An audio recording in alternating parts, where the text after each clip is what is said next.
Hey, you and me, we're Congress now, okay? Because something pretty big happened while Congress was away on spring break, and we don't really have time to wait for them to get back just to not care. But I do have a plan, so let me catch you up. On March 31st, Oracle announced this new AI platform for the United States government. And what it does is very simple, but it's also very terrifying because it takes civilian agency data and it takes defense agency data and it mixes it all together. And the idea is that they want to be able to make mission critical decisions at scale using AI. Enable civilian and defense agencies to unify critical information so they can move faster, reduce information silos, and make informed mission critical decisions at scale.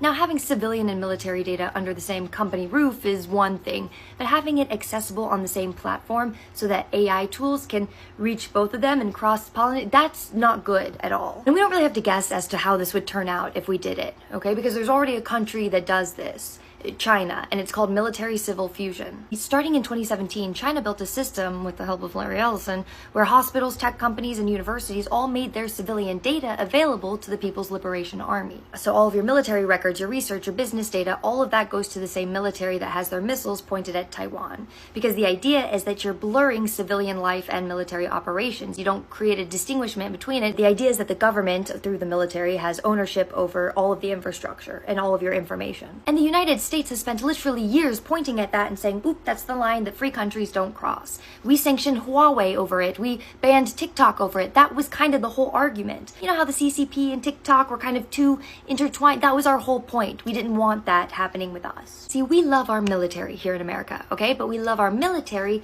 separate from our civilians. Military stay over there, civilians stay over here. We care about this so much as a country that we put it in our Bill of Rights. It is the Third Amendment. You know how you can't quarter soldiers in a civilian's home? That's where this comes from. Everyone treats it like it's some weird historical footnote, but the principle behind it is dead serious. So when an American company announces a platform that unifies civilian and military data under one government AI system, we should probably talk about that, no? Oracle's already well on its way trying to unify all of this data. Right now we have Medicare and Medicaid data that is moving over to Oracle's platforms as we speak. That is the health records of tens of millions of people around America. Your parents, your grandparents, anybody who is on the federal health care coverage, this is affecting. And at the same time that's happening, Oracle already holds Air Force contracts, intelligence community contracts, and defense agency contracts. And here's the thing, right now there is no law that says those two things have to stay separate. Your healthcare data and Air Force contract data, nothing. No firewall, no rule, nothing in the books that says legally they have to stay separate. The only thing separating your grandmother's healthcare records from defense AI systems like Palantir's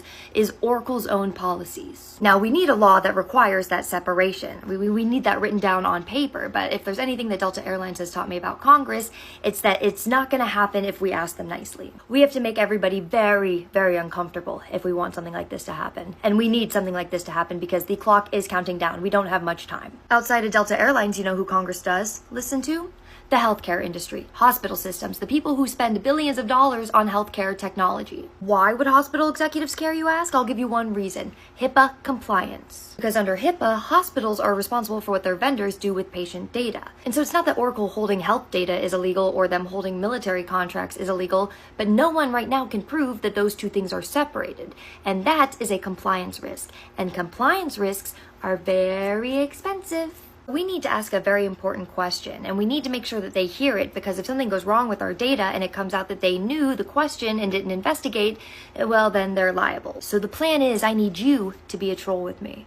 Okay, we need to ask Oracle one very simple question, a yes or no question, and we need to force these hospital executives to see them answer this question or not answer it. The question is there a firewall separating Oracle Health patient data from your defense and intelligence infrastructure? Yes or no? And we need to hit Oracle Health hard all over their LinkedIn pages, on every single post, on everything that they ever do. We need to be loud about it. It's hospital executives, legal teams, compliance officers. They love themselves some good thought leaders, okay? They are all on LinkedIn all the time. And think about it, if we all copy and paste that same question everywhere, it's perfect because Oracle is trapped. If they say no to that question, then every hospital boardroom in the country has a problem. If they say, yeah, we have a firewall, then great. Prove it.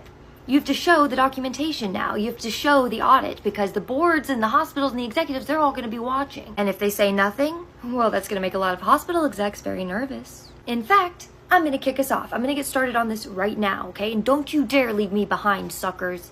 All right? Remember, we're Congress now. And do something for me that Congress has never done for me before. Have my back. Hey, the 30,000 of you that just got let go? You got a new part-time gig, baby. Let's do this.